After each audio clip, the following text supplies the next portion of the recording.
Сонсогч та бүхэндээ өчигдөр мэндийг хүргэе. Дэлхийн монголчуудын эмжил радио 88.3-аас 7 өдрийн даваас басан гарагийн 21 цагаас хүргэж байгаа айцаа хамтдаа давцгаа оройтой амар цаг нэвтрүүлгийн 2025 оны 5 сарын 20-ны мигмар гарагийн дугаар шууд ороход бэлэн болоод байна. Студид хөтлөгч Цаа Амийн найруулагчаар ундрахнаар ажиллаж байна.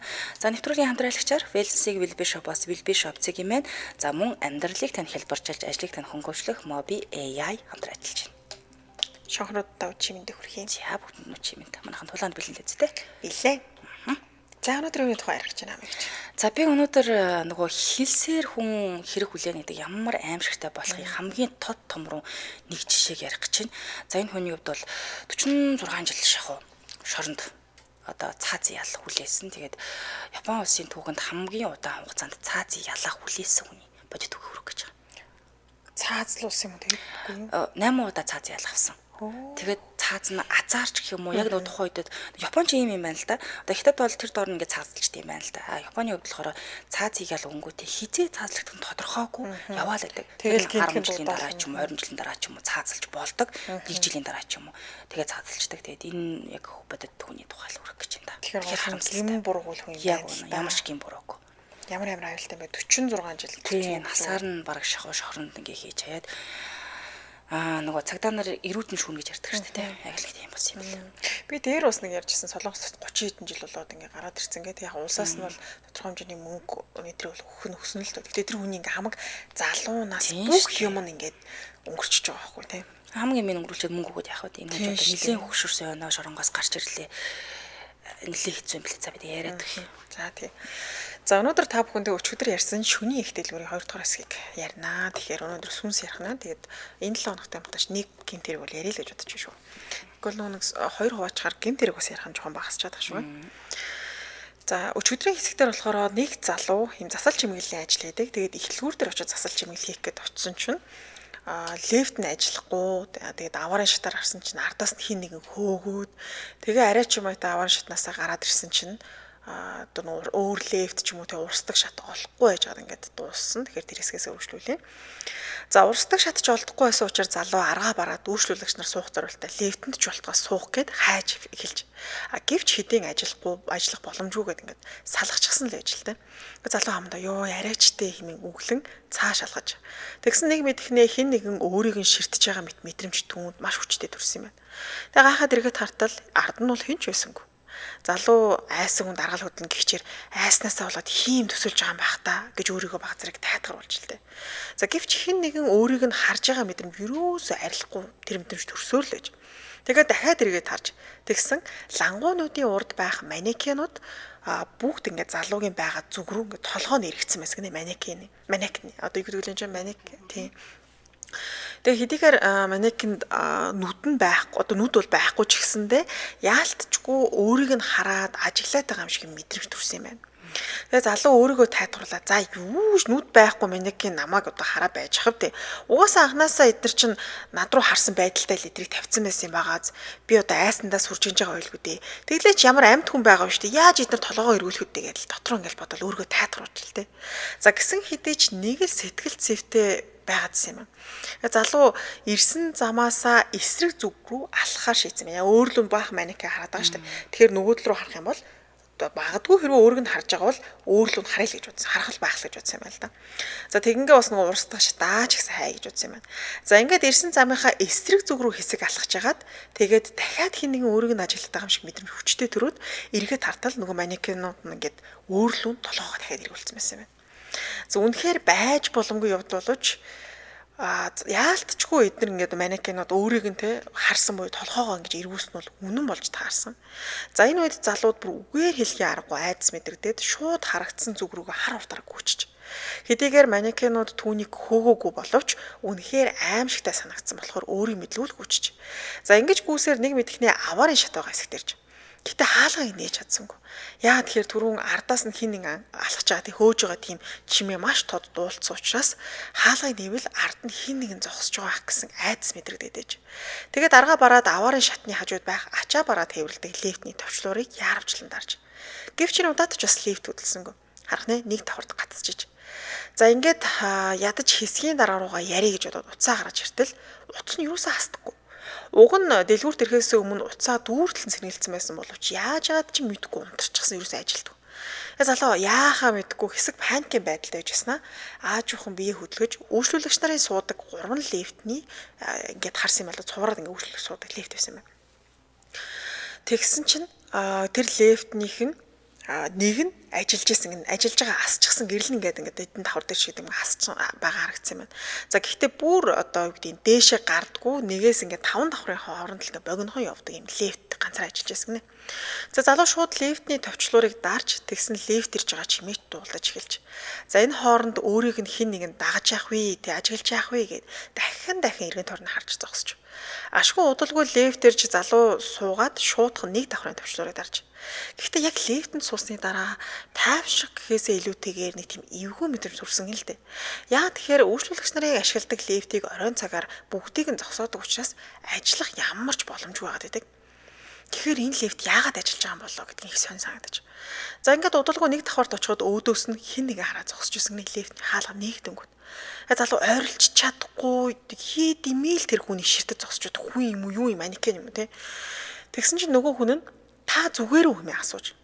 Залуу уг эрээг үнэхээр бодит хүн эсхийг нь эргэлзээд өөдөөс нь ширтээд зогсоод л байж. Тэгсэн чинь өнөөхөр та түрүүн уцаар ярьсан хүмүүс үү? Манай ачаа бараад зөөдөг лифт эвдэрсэн бололтой. Тэгээд та хэдэг хэрэглэг гээд үйлчлүүлэгч нарын ашигладаг лифтийг ажилуулчлаа л да. Та бүхэн чөлөөтэй энэ лифтийг ашиглаарай гэж хэлээд зөрөөд лифтэнд суучж. Залууч өөрийгөө хит хэм төсөөлөн бодсон бололтой гэж бодоод баярлаа гэж хэлээд зөрөөд лифтнээс буусмаа. За ингээ удалгүй лифтний хаалга хаагдаж лифт ямар ч асуудалгүй дээшгээ гарч. За ингээ залуу цааш алхаж удалгүй үнэртэй усны үнэр сэх гээд ханхалж. За энэ үнэр залууг нэг давхарт ирснийг илтгэж байгаа шинж. Яг тэр нэг давхар чинь үнэртэй усны лагуурууд байгаа шүү дээ. Нэг давхар бусад давхартай харьцуулахад шууд зүхдах боломжтой тий гадагшаа гарах хаалгатай гэдэг үднээс тийм сэтгэл амрах мэдрэмжийн залууд төрсөн юм байна. За тиймээс залуу баг зэрэг тайвширч цааш алхаж эхэлсэн юм байна. Тэгсэн урд нь дахиад нэг хүний дүрс харагдсан гэдэг сүүдэр гэх юм. Тэгээ гахаад харсан чинь манекен байсан. Тэгээ олон манекен биш бүр ганц. Ер нь бол ингээ ганцхан манекен байсан байна л да. Тэгээ тийм учраас яг олон байсан бол жоохон айц төрнө шүү дээ. Тэгээ сая 3 давхарт өөрлөн баахан манекен харсан байсан юм чинь. Тэгсэн нэг байсан учраас нь дахиад түүнээ эдэр намайг хараадсан үний юм болов гүй юм болов гэдгийг мэдэх санаатай. Тэр манекенийг тойроод л наашаа цаашаа нилээл явсан юм байна л да. Тэгсэн тэр манекен лав толгоо хоёроос эргүүлээгүй залуугийн чиг. Залуу түрүүн өөрийгөө ер нь хээ димий зүйл төсөөлсөн юм байна да. Энэ манекен над руу хараагүй л шүү дээ. Тэгээд дэлгүүрээс гаргаснаатай ер нь цаашаага явъя да гэд ингээд алхаж эхэлсэн юм байна. Тэгээд алхахтаа зэрэгцээд нэг бодол толгоонд нь орж ирсэн. Яа тэгэхээр байцтай ингээд нэг давхарт яахаараа манекен байдаг лээ. Ихэнх дэлгүүр нэг давхартаа дандаа ерөөсөө ингээд манекен байхгүй буюу хувц мувц зарахгүй үнэртэй уус брендийн цүнхч гэдэг юм тиймэрхүү зүйлсүүдийг тавьдаг. За тэгээ үүндээ зэрэгцээд 11 цагийн үед бас уухан авахаар гарч исэн шүү дээ. Тэгэхэд нэг давхарт ямар ч манекен харагдаагүй. За ингээд пал гэж явчих. Хүү ингээд нэг давхарт чи манекен байгаагүй ч яа гараад ирдэг үлээ гэд. Тэгээ эргээ харсан чинь саяхны хүртэл байсан нөгөө манекен ор сураг алхуулсан байж. Хүмүүс ивгүй юм бэ. За хамтраалагчид танилцуулаад өргөжлүүлье. Wellness-ийг Will Bishop-оос Will Bishop зэг юм байна. За энэ уран яг юу гэсэн үг юм бэ гэхээр их олон талын утгатай юм бэлээ. Эрүүл байх нь wellness, гоо сайхан байх нь wellness, сайхан арьстай байх гэсэн wellness. Тиймээс Wellness-ийг Will Bishop буюу таны сэтгэл хангалуун амьдрал их маяг зориулсан энийг ажилтдаг байх нэ. За тэгэхээр та эрүүл байж өвдгөөс сэргийлээд гоо сайхнаа сайхан чихээр нь хадгалаад гялалтсан эрүүл өстэй байгаарай л гэж байгаа юм. За www.willbishop.cgmn гэсэн сайт нь аль бие усаар үс арчилгааны Vela, Londa, Nike-ийн брэндүүдийг оруулж ирдгээр бас онцлогтой. За тэгээ чанартай урт хугацаанд туршигдсан аль бие усны эрэхтэй эрүүл мэндийн бүтээгдэхүүнүүд. За тэгээ арьс арчилгааны бүтээгдэхүүнийг өссөн газраа хөрвүүлэн авах боломжтой байл шүү. Одоо ашигтай бактериас ахуулаад бүх зүйл байдаг учраас ороод нэг бас сонирхоод үзээрэй тийм ээ. Бүтээгдэхүүн төрөл их тийм ээ. Яг үнэн. За одоо үсний гэрчин Vela, Londa болохоор бид нар үсний будгаар л мэдээд байдаг. Гэтэл чи үсний шампунь, ангижруулагчдад тос юунаас ахуулаад маш олон төрлийн юм байт юм бэлээ. Тэгээд эдний бүтээгдэхүүнийг чанарыг нь мэддэг олон хүмүүс хаанаас ч хизээч захиалаад найдвартай хөргүүлээд авдаг гэдгийг бол мэддэг болчихсон байдаг. За холбогдох хүчийн дугаар нь 7711 71 71 71 71 71 гэсэн дугаар байна. Сошиал хаяг нь Will Bishop CGMN гэдэг хайхаар гараад ирнэ. Баярлалаа хамтран ажилласан Wellness-ийг Will Bishop-оос Will Bishop CGMN. Баярлалаа. За ингээд эхлэлгүүр туссан явдлаа өргөжлүүлээ. За залууч өөрийгөө галзуурч байгаа ах гэд хурдхан энэ барилгаас гарах минь гэд гарц хааж эхэлж. Гэтэл цааш алхах тусам лангуунуудын урд яг алхаж байгаад ингээд хүнд гинт зогссон юм шиг тийм позтой манекенууд 1-2-оор гараад ирсэн гинэ. Тэг ингээ харахаар хөдөлгөхгүй. Тэгээ энэ ч нэг одоо юу гэдэг манекен чинь хувц өмссөн бол нэг л юм позтой байдаг ш гараад доош омжуулсан ч гэдэм. Гэтэл яг яалтчгүй алхаж байгаад өөрийг нь харахаар зогссон юм шиг тийм позтой маш олон манекенууд нэгээр ингээд лангуунуудын урд гараад ирсэн л дээ. За тэгээ цааш алхах тусам лангуунуудын урд харагдах манекенууд залуу руу толгоогоо эргүүлж байгаа нь илт харагдах болсон юм байна. Залууч аманда авраараа туслаараа хэмээн аимшигтай маш чангаар орлоод цаашаага гүүж эхэлж. Тэгээ нэг мэдэхэд аваарын гарцны ойролцоо хүрээд ирсэн байж. За энэ удаад залуу дээр ажиллаж байгаа хэд дээрээ очих гэхээсээ илүү тэгэр ер нь одоо гэрлүү харъя. Энэ барилга дахиж юусоо байж чадахгүй гэж бодоод гарахаар шийдсэн. За гэтэл нөгөө аваарын шатны хаалга нээгддэг. Тэгээ аргаа бараад дахиад ачаа бараа зөөвөрлөдөг лифтийг харсан 3 давхар очоод зогсчихсан байгаа харагдаж. Уг нь нэг давхарт гацчихсан байсан шүү дээ. Тэгэхээр түрүүн таарсан ажилтан янзлсан бол тойл гэж бодоод лифтний товчлуурыг дарж. Тэгсэн ашгүй лифт удалгүй нэг давхарт ирж залуу бүр суунгуудаа машина байрлуулсан гаражийн давхрын Б1 2 гэсэн товчлуурыг дарж. Уг нь анхандаа дэлгүүрийн ажилчид байгаа Б1 давхарт очие гэж бодож л дээ. Тэгэхэд 24 цагаар дэлгүүрийн хамгаалтын ажилчдаас гадна маш олон хүмүүсэнд ажилладаг учраас очвол аюулгүй байх гэж бодож. Гэвч нөгөө талаараа энэ аимшигтай дэлгүүр дахиж нэг ч хорон баймаарг байсан учраас за ер нь л машиндаа суугаад хурдхан гэрлүү харъя гэж бодсон юм байна. За удалгүй Б2 давхарт ч лифт ирж. Аз олж дэлгүүр бол битүү юм лангуутай байгаад байгаа шүү дээ. Манекенч дөрөв. Гэтэл энэ гараж ч юм болохоор маш том зайтай. Тэгээ хаанаас хин ирж байгаа юу болж байгааг бол би ингээд нэг нүдрээ шууд ингээд бүгднийг харах боломжтой. Ийм цэлгэр ууданд талбайтай бас учраас нэг талаар бол тайвширсан юм байна. За ингээд өөрийн машин дээр очиод жолоочийн талын хаалгыг нээтэл дотор нь ямар нэгэн зүйл хөдлөөд байгаа юм шиг харагдсан байна л да. Тэгээ гайхаад хаалга нээсэн чинь ямар ч юм царай мараа байхгүй манекен сууж исэн. Тэгээ хаалга нэнгүүт залуу толгоогоо эргүүлсэн юм байна. За ингээд мэдээж залуу айсандаа хитэн алхам хойшоо ухарсан. Тэгээ за энд үнэхээр аюултай байна. Юусоо ажилчдын тэр Б1 давхарлал буцсан дээр юм байна гэж бодсон. Гэвч энэ үед залууг тун аимшигтай дүр зураг хүлээж исэн. Учир нь залуу буцаад лифтэнд суугснаатай эргэтэл машины тэр том өргөн зогсоол битүү манекенаар ингээд дүүрсэн байсан. Тэгээ бүгдээрээ залуу руу толгоогоо эргүүлээд харж исэн гинэ. Тэгээ одоо түүнд зүхтах газарч үлдсэнгүү хий димэл надад одоо юу тохиолдох болоо би яах болоо гэсэн айдастай тэр олон манекеныг хараа зогсож байж. Гэтэл яг энэ үед ардаас нь нөгөө нэг 4 давхарт байгаа хэсгийн дарганд дууцсан гинэ. Хүү яа чи яагаа вэ? Тэгээ залууч цочирдоод эргээд хартал хэсгийн дарга нь нэлээн ууртай царайтай залуу хараа зогсож исэн. Хамгийн хажиралтай нь саяхны хүртэл гаражийн давхарт байсан шүү дээ.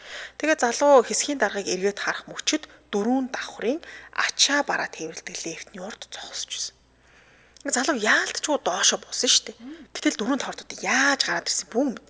За энэ мөчөд хэлцсийн даргагүй муу зойлогч чи одоо бүхэлд нэг цагийн өмнө яваа үздэггүй чи одоо болтол буугаагүй байгаа мó. Хүн чамайг тайтгаруулаад архиар дайлие гэдэг чи аль болох сайнаар хандаад ах чинь чи ч удаа ажлаас хойш суугаад ямар муухай залуу вэ гэж уурлаж. Залуу зүүд бодит байдлаа чи ялгац салхаа болж. Тэгээ хэсгийн дарга нь үнэхээр өөрт нь одоо тий хилээд байгаа энэ зүуд муу юм уу би одоо зүүдлээд байгаа мó гэдгээрээс ойлгохгүй эргэлцсэн юм байна л да. Тэгсэн хэсгийн дарга нь залууг нэг л биш байгааг ажиглаж. Үгүй яасан бэ? Үгүй чи чинь зүгээр үү? Ямар нэгэн зүйл болсон юм уу? Гэхдээ би чамайг түрүүнээс хойш зөндөө дуудлаа штэ. Тэгсэн чи одоо лефтний тэр нөгөө ингээд дэшээ доошо буудаг тедэн давхар гэдэг гэрэл гардаг штэ тий. Тэр хэсгийг хараад хөдлөхгүй зогсоод ах ингэж хэлж.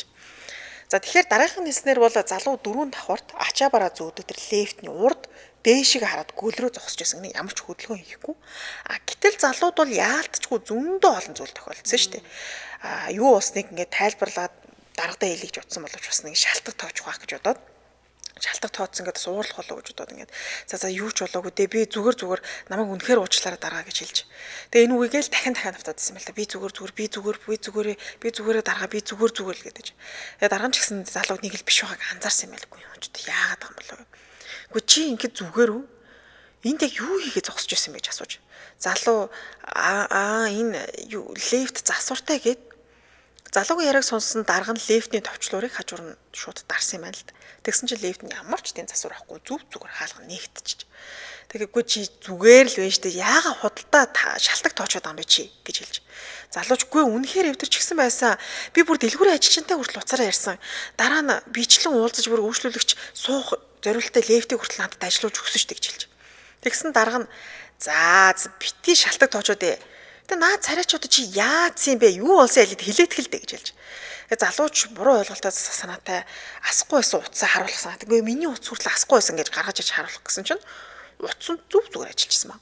Тэгээ утсаа нээгээд ингээд хүн лөө залгасан те энэ дэлгүүрийн ажилтнтай холбогдсон гэдээ тэргээ шалгах гэсэн чинь бас л ямар ч хүнтэй холбоо бариагүй буюу ямар ч тийм дуудлах хийсэн юм үлдээгөөс утсан дээр нь. Тэгэхээр одоо өөртөө нь уцаар ярьж те лефт ажиллахгүй байгаа аварын шат руу яв үйлчлүүлэгчийн лефтэнд сууж те ашиглаж болно гэж хэлсэн одоо хэн байсан бүү мэд. Тэгээ энэ байдал одоо гэдэг худлаа гэж бодохоор бүр хамаг шар усна босоод дээрэс нь хамаг биеийн тэр чигтээ хөлөрчихсөн яалтчгүй нэгдээд дөрөв давхрын турш дээшээ төшөө гүүсэн гэдэг нь бол биеийн ч хөлөрцөн хамаг бие хаана гэд булчин нь өвдсөн байсан учраас үнэхээр бодиттой байсан юм л дээ. За энэ үед дарган залууг өвдсөн байх гэж бодоод үгүй чи өвдсөн юм уу яагаа ингэж байгаа юм бэ? Ингээд эми яаж хар чи ерөөсө гэрлүүг харж амраа гэж хэлж. За гэвч залууд энэ үг бол бүр аимшигтай байсан. Яа тэгэхээр ганцаараа яаж доошо буух вэ те? Сая буух гэж нэлээд юм болсон шүү дээ. Тэгээ дараадаа хэлчихлээ. Зүгээр би юу яа тантай хамт байж бод өглөө нар мантахаар хамт бууя гэж хэлж. За ингээд засварын ажил үргэлж исэн залбаач засварын талбаар буцсан байдаг. За ингээд удалгүй өглөө болж дарахтайгаа хамт байрлаж исэн. Байрлууга буцаад хоёулоос арх уугаад юм идэнгээ ярьж л дээ. Тэгээд залууч гэсэн бас сэтгэлээ нэгээд өөртөө тохиолдсон тэр явдлаа ярьсан юм байна. Тэгсэн дарга нь залуугийн яриаг сонсч ирсэн аа. Манекен ямар хүн байгаа штэ чамаа юу гэж хардгийг бас бүх дэлгүүрт ачаа бараа тээвэрлдэг лефт ядаж нэгэн ч болтгоо заавал л ажиллаж байгаа бид нар ажиллаж байгаа тохиол. Тэглээч үйлчлүүлэгчийн суудаг лефтийг хар шөнөөр ажилуулна гэж бараг л боломжгүй. Ерөөс би л ажиллаж байгаа тийм болж байгаагүй. Ах нь энэ ажлыг олон жил хийж байна. Яг уу хаяа манекен хараад цочих үеэл байх нь байна л та. Тэгвэл чам тохиолдсон шиг зүйл бол би өөр хүнээс л ерөөсөө сонсож байгаагүй. Өдий хүртэл би олон жил ажиллаж байхад чамаас л байх удаа сонслоо гэж хэлж. Тэгэхээр залуу лефтэнд таарсан дэлгүүрийн ажилтны царайг дүрсэлж л дээ. Үгүй надтай бор арьстай, нүдний шилтэй, буржгар үстэй намхан залуу яалтчгүй таарсан гэж. Тэгсэн дарга нь үгүй ах нь дэлгүүрийн ажилчтай хамт тамхилсан. Тэгэхэд чиний хэлээд байгаа шиг тэр залуу юусоо байггүй. Яг нүдний шилтэй хүн байх нь байсан. Гэхдээ тэр бол цагаан арьстай, буржгар үсгүй тийм л залуу байсан шүү дээ гэж хэлж. За тэгээд үргэлжлүүлэн залууд арх хундалж өнгөө чи хүмүүст хүлээн зөвшөөрөх гэд хитрхи хичээнгүй ажилласнаас болоод энэ халуун зунаар наршсан юм шүү дээ. Тэгээд хий юм харсан баха. Одоо юусэн мэд наад юм март гэж хэлж. За гэвч залууд энэ өдөр тохиолдсон явдал маш тод санагддаг. За бүр хит их гүйснээс болоод хамаг булчин чангарсан өвдөлт хүртэл маш тод мэдрэгдэжсэн шүү дээ. За ямар тач залуу одоо ч гэсэн энэ ажлаа хийсэн хэвээрээ байгаа. Гэхдээ шөнөөр ажиллах үедээ ганцаараа дэлгүүрээр явхаа бол байсан. За дахиад ийм зүйл өөрт нь тохиолдох вэ гэдгээс мэдээж одоо ч гэсэн айдаг. За бас яагаад өөрт нь ийм зүйл тохиолдсон бэ гэдгийг одоо ч гэсэн ойлгодгүй. Би одоо зүүдэлсэн юм уу? Эсвэл би тэр лефтэнд суугаад доошо буучаа гараад ирсэн юм уу? Эсвэл тэр лефтний үгэнд би зогсоод төсөөлөд исэн юм уу гэдгээс ойлгодгүй. А өмнө нь бол юу гэдэг хорхоо шавжнаас айдаг байсан бол одоо хамгийн том айдас нь манекен болж хуурсан гэнэ л дээ. Тэг яг надад ингэ санагдсан нөгөө тайлбарлахад ч гэдэм үү сүүлд энэ залууч гэсэн хэлж ирсэн юм байлээ. Энэ дэлгүүрт ажилладаг хүмүүс ч юм уу тэгээ өөр тохиолдсон явдлаа ярьсан чи нэг хүн хэлсэн гэнэ л дээ.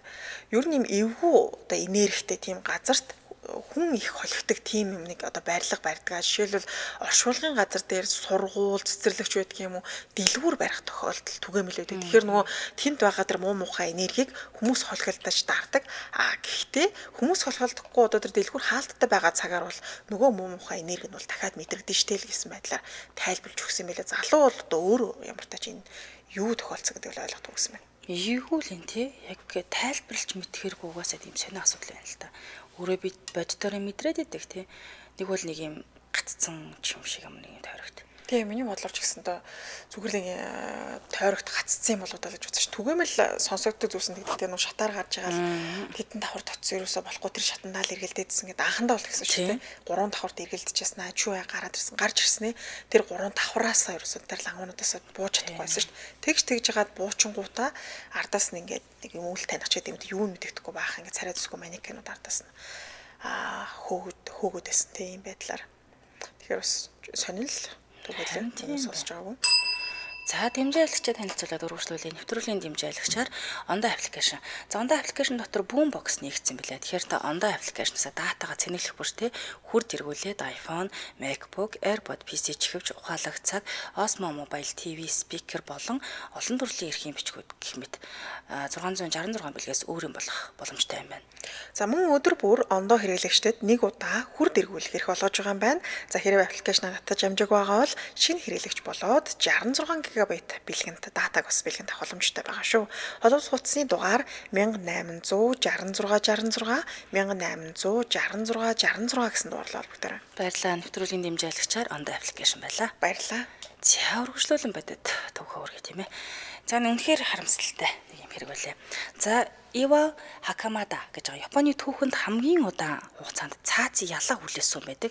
За энэ хэрэг нь болохоор Японы эрүүгийн шүүхийн системийн алдаа, шудрах ёсны талаар олон улсын анхаарлыг татаад өөрчлөлт хийж чадсан гэж үздэг юм билээ. За Хакамата болохоор 1936 оны 3 сарын 10-нд Шизуока мужийн Юта гэдэг одоогийн Хамамацу Чуккод хотод төрсэн гэдэг юм лээ. За Японы нэрүүдийн зарим нэг буруу дуудаж магадгүй шүү. За тэгээ Хидеко хэмээх эгчтэй. За том ах Шигэж нь болохоор 2001 онд нас орсон юм билээ. За ингээд өөрөө болохоор мэрэгжлийн боксing тамирчин байсан учраас 1959-с 61 онд Хакамата болохоор мэрэгжлийн бокс бүр 29 тулаан хийсэн. Нилээн бас нэр хүндтэй тамирчин байсан. За хөнгөн жингийн хувьд энэ жиндээ бүр чансаагаараа 6 дугаар чагсдаг байсан тамирчин юм билээ. За ингээд боксийн карьер дууссан учраас карьерийн дараа тэрээр Шузукагийн Мисо үйлдвэрт ажилтнаар ажиллаж орсон байна л та. За нөгөө тэгтэл гай газар дороос гिचэр 1966 оны 6 сарын 30-нд түүний энэ ажиллаж исэн Мисо үйлдвэрийн нэг боссийнх нь үйлдвэр нь олон босстой юм байна л та. Яг нэг боссийнх нь гэрт нь гал гарсан байдаг. За тэгсэн чинь энэ даргынх нь эхнэр болон хоёр хүүхдийг нь утгалж амь насыг нь хөнөөсөн байхыг нь цагтаанаар олсон л доо. За Хакаматагийн хэлснээр тэрээр энэ галыг унтраахад бол норлцсон юм билээ. Тэр үйлдвэр ажилч бараг дийлэнх тэнд байсан. За тэгээд дээрээс нь тэр даргынхаа эхнэр хоёр хүүхдийн цогцыг олоход нь тусалсан байгаа юм л та. Тухайд хоригчдын гэрээс нэг 200 мянган орчим одоо бэлэн мөнгөөр тийм ээ мөнгө нь хулгайд алдагдсан байсан. За тэгээд дээрэс нь яг энэ үеэс нь Хакаматаг байцааж эхэлсэн байна.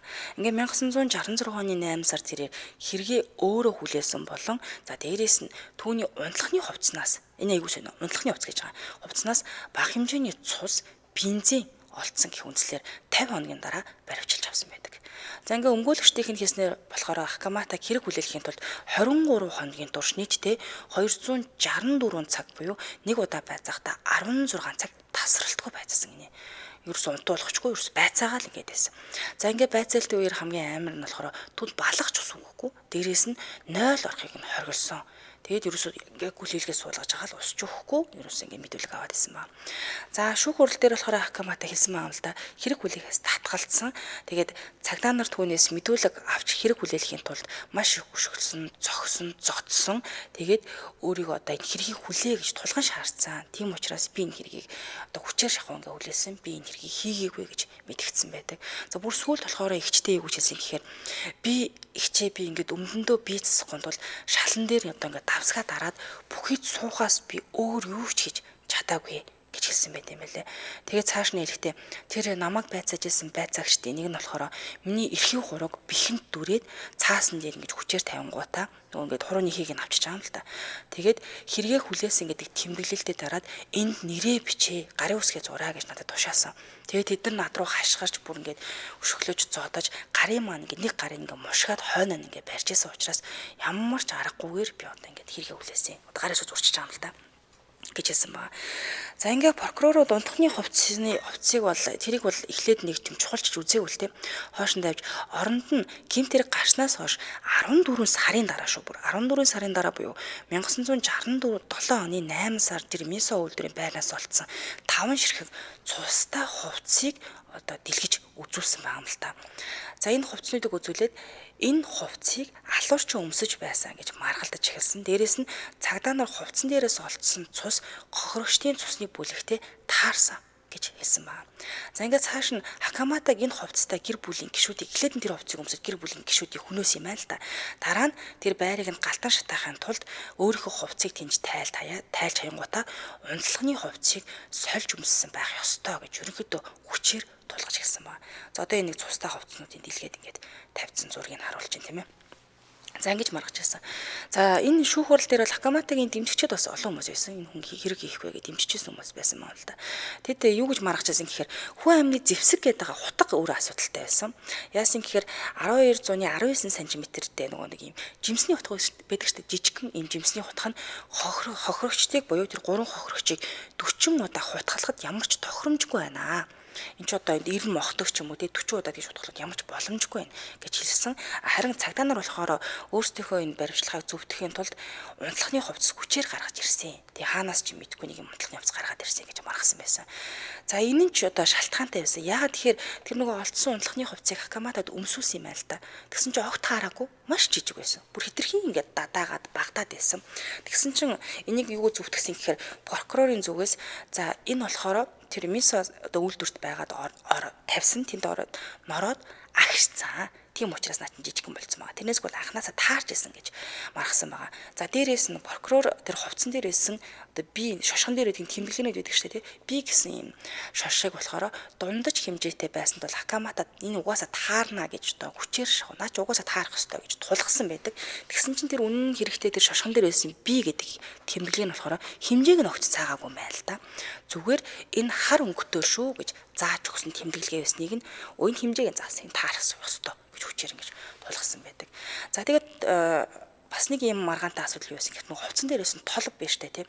Тэр толб нь болохоор Меса дотор 14 сар байсан гэж хэлгээд хитрхи шинхэн цусны толб байсан.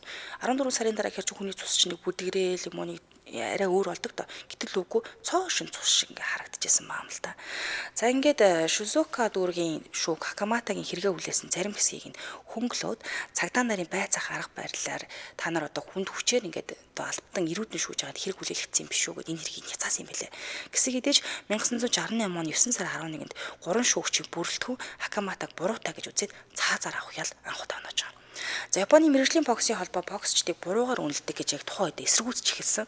Тэгээд Хакаматаг буруутай гэж хэвлэл мэдээлэл хэрэгслэр олон нийтэд цацагсны улмаас энэ дээр маргаж гисэн. Яг тэгэхээр наа хүн чинь гин буруутай нь аль биесээр нотлогдоогүй байхад та нар гин буруутай гэд ингээд одоо зарлаад байна штэ. Энд чинь нэг осондоо гин буруутай нотлогдох хүртэл гин буруугүй байх зарчим одоо зөрчиж байна гэж мэдгдсэн юм байлээ. Дараа нь Токиогийн дээд шүүгүүд гаргасан дав заалтах гомдлыг нь огт хүлээж аваагүй. Тэгээ Японы дээд шүүг 1980 оны 11 сард цаазаар явах ялыг нь хിവэр үлдээсэн буюу ингээд 2 дахь удаага цаазаар явах ялтайгаа үлдчихэж байгаа. За ингээд 1980 онд түүний дав заалтах хүсэлтийг нь хүлээж авахаас татгалзсны дараа болохоор Хакамата хуульчийн одоо хуульчдын шинэ багтаа болсон. Ингээд яасан ингээд 81 онд эдмүрийн баримтыг дахин шалгах, одоо шалгуулах хүсэлтэд гаргахад хэргийг дахин хилэлцүүлэхээр болсон байт юм байна. За мөн мөрдөн байцаагчлалтын явцад болохоор хүн амны хэрэг үйлцэн гэх зэвсэг нь хутганы шарах үүсгэхэд буруу хэмжээстэй байсан буюу нөгөө нэг жимсний хутга гэдсэн шүү дээ. Тэрнтэй нөгөө нэг хохирчдын биен дээр байгаа шарах ерөөсө хоорондоо таарахгүй байсан. За тэгээ дээрэс нь гэрт ороход ашигладаг байсан хаалга нь үнэхээр цоочтой байсан юм уу үгүй юм уу? Дээрэс нь тэр цустай өмд нь Хакаматаг өмсөж одоо хүн өнөхөд хитрхи жижигхэн байсан гэдгийг нь уулан тогтоосон байна. За ингээд Хакамата 1983 онд хүүдээ хандаж загтал бичсэн байдаг. Тэрэн дээр юу гэсэн гэхээр чиний аав хизээч хэнийгч алж байгаагүй гэдгийг би нотлоноо. Үүнийг хамгийн сайн мэддэг цагдаа шүүгч нарт би хамгийн ихээр харамсаж байна. Би энэ төмөр гинжиг таслаад чам дээр одоо заавал буцаж очно гэж хүүдээ захиа бичижсэн юм билээ. За ингээд Хакаматаг яагаад цаазлааг гэсэн чинь бас учиртай. Цаазаар авах ялан тухайн үед хэвэр байсан. Гэтэл яг тэр үед нь хууль зүйн сайд байсан хүн нь түүнийг цаазаар авах тушаалд гарын үсэг зурхаас татгалзаад байсан юм билээ л дээ. Заавал ингээд гарын үсэг зурж байгаа цаазлдаг юм аа л да. Тэгээд татгалзаад байсан учраас цаазлаагүй ингээд байгаад байсан. За ингээд цаазын ялтаа ихэнх хоригдлууд нэгэн адил Хакаматаг шоронд байх хугацаанд нь ганцаарчлаа орж исэн. Хинтээж харьцуулдаггүй. За ингээд бүр харгалзагчтай ч ярих нь зөвшөөрдөггүй байсан байгаа. Тэгэд харгалзагч хаа нэг өрөөнд нь орно, ер нь л бараа өрөөнд нь орж ирэх нь ховор буюу хүнтэй огт харилцаагүй болсон. За Хакамата 50 орчим жил цааз зайлаа хүлээсэн. 40 гаруй жил 46 гэсэн чинь 50 жил юм билээ. Цаазын ялаа хүлээж авахдаа 30 жилийг нь ганцаарчлаа орох байранд өнгөрөөсөн байна. Үнэхээр харамсалтай. Нэг өрөөнд ганцаар ингэ 30 жил хорцсон байгаа л да. Цаамтрал шиг танилцуулаад үргэлжлүүлээ. Амьдралыг тань хэлбэрчж ажлыг тань хөнгөвчлөх Mobi AI. За Mobicom аппликейшн ажил амьдралынхаа олон талбарт гарч ирдэг асуултанд хариулт авах, интернет хайлтын оновчтой хэлбэрт хийхэд тань туслах хиймэл оюун буюу Mobi AI-тай болсон билээ. Тэгэхээр та аппликейшн нэгээд Mobi AI-ыг хувийн зөвлөх, найз, багш шиг ашиглаад цаг хэмнээд бүтээмж нэмэх боломжтой байх нэ. За юу хийх боломжтой гэхээр өгөгдөл боловсруулахын байн контент бэлдэх, төлөвлөгөө гаргах, мэдээлэл нээгтгэх, алдаа шалгах, за илүү боловсронгуй дайруулах сайтай болгоно гэсэн. За файл оруулж болно. За энэ мэдээлэл дээр нь таны оруулсан файлаар одоо мэдээлэл дээр чинь тулгуурлаад тийм зүйл бэлдээд өгч ингээд өгч гэх юм бол захиалга өгөөдтэй хийх боломжтой гэсэн. Тэгэхээр 5 сарын 30-ны хүртэл за өдрийн лимит заалгүй ашиглах боломжтой байгаа шүү. Тэгээ Mobi AI үйлчилгээнүүдийг үнэгүй манайхан ашиглаад үзээрэй. За Mobi-гийн дугаараас бол 2222 руу, өөр операторын дугаараас бол 1822 22 1822 руу залгаад дэлгэрэнгүй мэдээлэл аваарай. Баярлалаа хамтран ажилласан. Амьдралыг тань хэлбэрчж ажлыг тань хөнгөвчлөх Mobi AI байлаа. Баярлалаа. За ингээд үргэлжлүүлэх хэрэгээ хүргэе тийм ээ. За ингээд маш хэцүү ингээд 30 жил өнгөрөөчилж байгаа юм л да. Тэгтэл Хакамата 1984 онд Паул хэмээх баптизм хүртээд католик шашинтай болсон юм билээ. Японы хуульчдын холбооны дэмжлэгтэйгээр Хакаматагийн өмгөөлөгчд анхны шүүх хурлаар ямар ч хувцас түүнийх мөн болохыг нь баттай нотолж чадаагүй гэж дүгнүүлж чадсан. За ингээд 1994 оны 8 сард 13 жилийн турш нотлох баримт цуглуулсан дараа Жизука дүүргийн шүүх хүсэлтийг хэлэлцээд дахин татгалзаж ахиа цаазаар авах ялыг нь хэвээр өлөөсөн буюу ингээд 3 дахь удаа цаазаар явах ялтаа болчихж байгаа. За 2000 онд цустай хувцснаас ДНХ гаргаж авах оролдлого хийсэн юм билээ л дээ. Гэсэн ч нөгөө тухайн 2000 оны тэр арга техник нь маш хэцүү байсан учраас яг баттайг илрүүлж чадахгүй байсан. За Токиогийн дээд шүүх 2004 оны 8 сард дахиад шүүх хурал хийхээс татгалзаад шийдвэрийг нь хэвээр үлдээсэн буюу 4 дахь удаага цаазаар авах ялтаа ингээд үлдэж байгаа. За гэтэл 2006 оны 11-р сард дэлхийн авраг боксчин Койчи Важима за Кацуя Токашики нарын хамтаар 500 дэмжигчид дээд одоо шүүх хуралд шүүхтэй болохоор энэ хэргийн талаар шүүхэд дахиад шүүх хурал хийхийг хүссэн цагтл бөөнд ирүүлсэн юм байлээ. За 2007 оны 3 сард Хакамата гин буруугүй хэмээн буруутгаж байсан 3 гин буруутай гэж нөгөө анх буруутгаж байсан 3 шүүгчийн нэг нь тухайн одоо шүүгчийн зөвлөлийн дараа Норимичи олонний өмнөөр гарч ирсэн. Анх ингээд цааз ялах гэсэн үг байхгүй. Тэгээд хэрэгээ өөрөө хүлээсэн ч гэсэндээ тэр Хакаматаг хэрэг хүлээсэн гэдэгт нь ерөнхийдөө эргэлзэжсэн юм билээ л дээ. Цагдаа нар ер нь ингэсэн юм байна да гэдгийг мэдчихсэн. Тэгээд Хакамата гин буруугүй гэдэгт нь би итгэж байна гэж хэлсэн байгаа. Тэгэхээр бүр сонирн болж ирсэн. Нөгөө өөрөө цааз ялах хүссэн шүү дээ. За ингээд ахлах хоёр хамтрагчаа ятгах чадаагүй юм байл та. Нөгөө 3 байгаа шүү дээ. Ятгах чадаагүй учраас эцэст нь тэрээр энэ өгсөн ялыг буруутай гэж үзэж байгаа гэлээд альбан тушаалаасаа бүр хөцөрсөн. Шудраг үнийн төлөө би явмаар байна гэд. За энэс болоод Кумамото ихээхэн шүүмжлэлд өртсөн. Тэгтээ өөрөө хэлэхдээ би үннийг ярьсандаа баяртай байна гэж хэлсэн юм билээ. Магадгүй би энийг эртхэн хэлсэн бол ямар нэгэн зүйл өөрчилж чадхал байсан бах та гэж өөрөө хэлсэн байсан. Ингээд өөрийн биеэр уучлалт гуйханд бол Хакаматад одоо нэг шоронд нь очиж уулзахыг оролцсон боловч түүний хүсэлтийг нь хүлээж аваагүй буюу уулзуулаагүй юм билээ л дээ. Ингээд Кумамотогийн энэ мэдээллийн дараа Amnesty International болон Японы мэргэжлийн боксийн холбоо тэргүүтээ хүмүүс болохоор Хакаматаг дахиад шүүх одоо кампанид ажил өрнүүлж эхэлсэн буюу ахаад шүүхт хандсан байдаг. За энэ үед нь бүр Америкийн буюу дэлхийд даяар энэ хэргийн талаар сонсож ирсэн. Америкийн боксчин Рубин Картер заалгын эргээр бас яг 20 жил яллагдсан байсан юм билээ. Эцэст нь энэ хэрэг нь бас хэрэгсэхгүй болж таарсан. Британий жүжигчин Жереми Айронс нар бас Хакаматаг төлөөлөн үг хэлсэн байна. Бид нар хэлсээр ингэж хэрэг хүлээсэн. Энэ чинь ингэж дотлогдоогүй штэ гэдэг ингэ явсан. За энэ боксийн албанаас зохион байгуулсан буйны жагсаал нийтдээ 1300 дэмжигч оролцсон байт юм билээ. Тэгээд Кумамото дээд шүүгээ дахиад шүүх хурлыг хийхэд тэмцсэн мэдээллийг бүр биечлээд ингээ хургуулжсэн нөгөө шүүгч маань тий. За ингээ 2008 онд бол дээд шүүх Хакаматын хүсэлтийг нэг юм хэлэлцгээр бас болсон. За нэг одоо хэлэлцэж үзье даа гэдэг. 2008 оны 3 сарын 25-нд дээд шүүх хүсэлтийг нь хүлээж авахаас ахиад татгалцсан буюу анхан болон шинэ нотлох баримтууд нь Хакамата гин буруутай гэдгийг нь нотолж байна гэж мэдээ 5 дахь удаага цаазаар явах хөлийг хэвээр үлдээсэн байдаг. За энэ үед нь боксчдын одоо өмгөөлөгчдийн нэг Хидоё Агава хэлэхдээ болохоор энэ бол маш бодлого гаргасан шийдвэр үнэхээр их харамсаж байна гэж мэдгдсэн юм билээ. Ингээд 2010 оны 4-р сард парламент орж ирсэн. 57 гишүүн шүүгдэгч одоо Хакаматаг авраг гишүүдийн холбоог үүснэ байгуулсан юм байна. За ингээд бүлийг болохоор Шэйсү Макинод хэрэгүүлээд олон улс төрийн намын гишүүдийг багтаасан буюу одоо эндээс жоох ирж хүч авч эхэлж байгаа. За ингээд тэд Хакаматаг цаазлахыг түтгэлзүүлэхийг хүсэлтийг хууль зүйн сайдад бас тухайн үедээ тавьсан байдаг. Тэгээд яг энэ үед 2010 онд болохоор Бамме Такахаши одоо Накамата кейс гэдэг юм кино гаргасан. Иннээсээ болоод бас маш олон хүнд хүрч чадсан байт юм лээ. Энэ кино нь болохоор Grand Prix Америкийн шагналд бас нэр дэвшиж чадсан байт юм байна. За 2011 оны 3 сарын 10-нд Хакаматагийн 75 насны төрсөн өдрөөр нь Геннесийн номонд бүр бичсэн байдаг. Яасан гэхээр түүний дэлхийн хамгийн удаан хоригдож буй цаазаар авах ялтаа хоригдол юм бүр баталж ингэж Геннесийн номонд бичсэн байдаг. За ингээ 2008 онд ДНХ шинжилгээгээр нотлох баримт болон ашигласан нөгөө хувцсан дээрх цус нь одоо 2008 онд арай боловсронгуй болж байгаа юм л та. Хакамата гэдэг одоо таарахгүй байна гэж үтсэн. Одоо л эндээс таарахгүй гэж батлагдсан гэх юм уу да. За ингээ түүний өмгөөлөгчд 2 дахь удаага шүүх хурал хийх хүсэлтийг гаргасан байдаг. За ингээ 2011 онд хийсэн нэмэлт туршилтууд энэ дүгнэлтийг дэмжсэн буюу 2008 онд баталчаад байгаа юм 2011 он хүртэл дахиад ингээ яваалайсан гэсэн. За 2012 оны 3 сарын 14-нд алуурчны хувцснаас олцсон цамцны мөрөн дээрх цусны дээжтэй харьцуулахын тулд ДНХ шинжилгээг илүү найрамдчилтаа хийхэд бол Такаматагаас цусны дээж хүртэл шоронгоос очиж авсан юм билээ. За тэгээд цус нь халдлага үйлдэгчийг гэж таамаглаж байсан. Гэхдээ хохирогчдын айлынхын цус байж магадгүй гэж өмнө нь бол зүгээр тийм таамаг явж лээсэн л та. За ингээд шинжилгээгээр энэ цус нь Такаматагийн ДНХ-тэй огт таарахгүйсэн болохыг нь тогтоосон байдаг. За харин прокурор ДНХ энэ шинжилгээ чи одоо тэг хүчинтэй юм уу те энэ олон жилийн өмнө гарцыг хэрэг наадах юм баталж чадах ч юм уугүй ч юм уу гэд яг энэ талдаа бас маргалтай л байсан байна л та. За ингээ 2014 оны 3 сар Такаматаг шоронгоос суллаад Шизука дүүргийн шүүх хэргийг нь дахин хэлцгийг энэ удаа зөвшөөрсөн байдаг. За шүүхийн мэдээлэлд болохоор анхны шүүх хурлаар нотлох баримтыг хуурамчаар зохиосон гэж үзэх үндэслэл байгаа. Тийм учраас дахиад шүүх хурлыг хүлээж байгаа 78 настай түүнийг шоронд байлгах нь одоо төвчгийн аргагүй шудраг бус байна. Шоронгоос гадуур байлгаж байгаад одоо шүүх хурлд нь оруулъя гэж үтсэн байт юм байлээ. За ингээм Amnesty International компани одоо хэлэхдээ болохоор Камада 40 гаруй жилийн өмнө татгалцсан шудраг шүүлтийг хүлээж авах цаг хугацаа нь одоо ингээд дуусч юм байна. Өнөж нас нь яваад байна шүү дээ, тий. Яваад байна. Хэрвээ дахиад шүүлгэх ёстой хэрэг байгаа бол эн чинь яг одоо л байна гэж тэмдэглэсэн юм байлээ. За ингээ Хакаматаг суллах шийдвэрийн эсрэг прокурорын дав заалдах хүсэлтийг хүлээж аваагүй. Ингээ Хакамата Японы цаазын ялтаа 6 дахь хоригдол нь тухайн үед байсан. Дахиад шүүхээр шийдвэрлүүлсэн байна.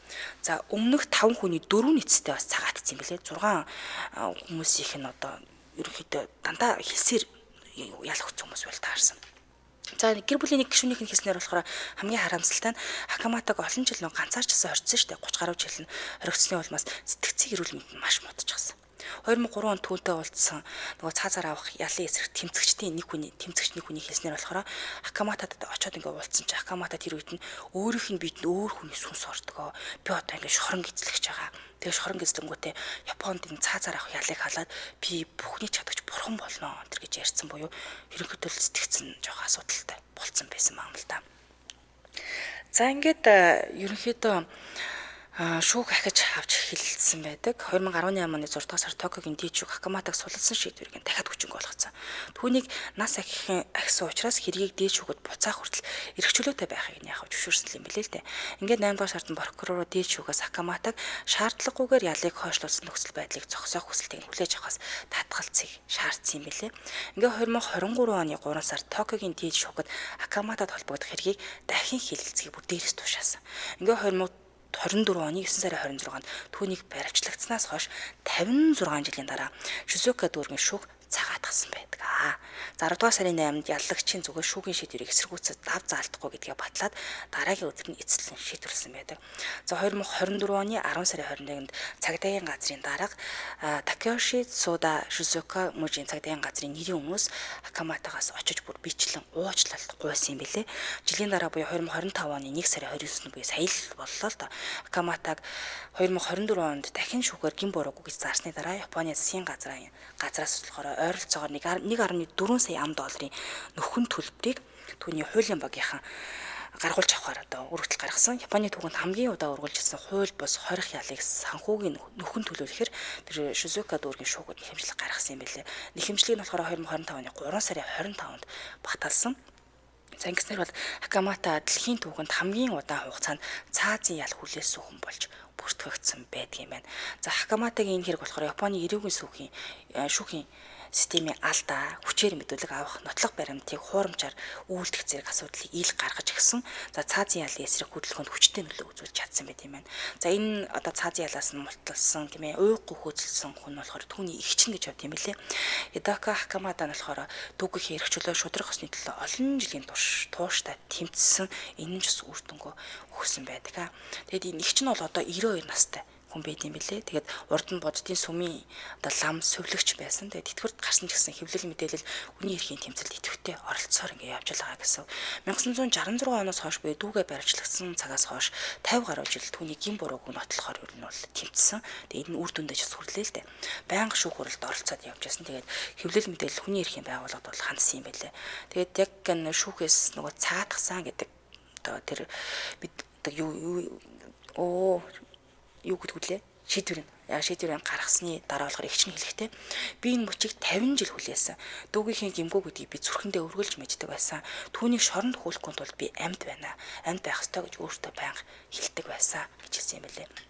Ингээд 2024-ний 9 сард яг цагаатахт нь эгч нь шүүхийн танхимд уйлаад гараа дэше өргөд ялалт гэж ингэж хашгирсан байт юм билээ. Тэгээд олон жил дүүтэйгээ уулзахдаа тороор тусгаарлагдсан юм өрөөнд шилний наан цанаас л ерөнхийдөө хардаг байсан буюу дуу хоолойгоо бараг сонсох боломжгүй байсан талаараа ярьдаг юм байна. Тэгээд түүхэнд одоо эгч нь бол түүхэнд бичигдэх ёстой зоригт эгч юм нэрлсэн байт юм байна. Ямар харамсалтай юм бэ те. Тэр нэг 30 гаруй жил ганцаараа авахаар аргагүй л хэл та сэтгцэн хүртэл нөлөө өөрчлөлтсөн. Өөртөө л ярихаас өөрхөн байхгүй шүү дээ. Тэгээд одоо тэр мөнгө төгрөг одоо ястай нэр хинт чирэг байхгүй 2 хөгш настай хүн тийм ээ. Яг л нэг юм болсон. Тэгээд энэ яагаад ингэ хүчээр хүлээлгэсэн гэсэн чи дайны дараах үе нөгөө цагдаа нар нь өрн дандаа цодож нутж хагаад хүчээр хэрэглэх хүлээлгчдэг байсан үйл таарсан юм лээ л дээ. Тэгээд өөрийгөө 1000 гин буруугүй гэж ямарч нэмэр болоогүй юм хэрэг байна.